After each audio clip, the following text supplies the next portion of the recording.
मालेगाव तालुक्यातील डोंगराळे गावातून एक अत्यंत हृदय पिळवटून टाकणारी घटना समोर आली आहे। 3 वर्षांच्या एका चिमुकलीवर अत्याचार करून तिची निर्घृण हत्या करण्यात आली आहे आणि या घटनेने संपूर्ण नाशिक जिल्हा अक्षरशः हादरला आहे।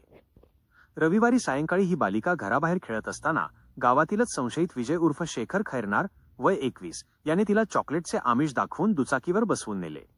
तासनतास शोध घेतल्यानंतर उशिरा रात्री तिचा मृतदेह मोबाईल टॉवर परिसरात अत्यंत भीषण अवस्थेत आढळून आला। पोलिसांच्या प्राथमिक तपासातून स्पष्ट झाले आहे की चिमुकलीवर अत्याचार करून नंतर दगडाने ठेचून तिची हत्या करण्यात आली। हे कृत्य अमानुषतेचा कळस आहे। या घटनेमुळे डोंगराळे परिसरात प्रचंड संताप उसळला। ग्रामस्थांनी आरोपीला तात्काळ फाशी देण्याची मागणी करत रास्ता रोको केला। शिक्षण मंत्री दादा भुसे यांच्या आश्वासनानंतर हे आंदोलन मागे घेण्यात आले। पोलिसांनी संशयित आरोपीला अटक करून गुरुवारपर्यंत पोलीस कोठडी मिळवली आहे। या घटनेचे प्रत्येक अपडेट पाहण्यासाठी पाहत रहा लोकसमाचार 24/7।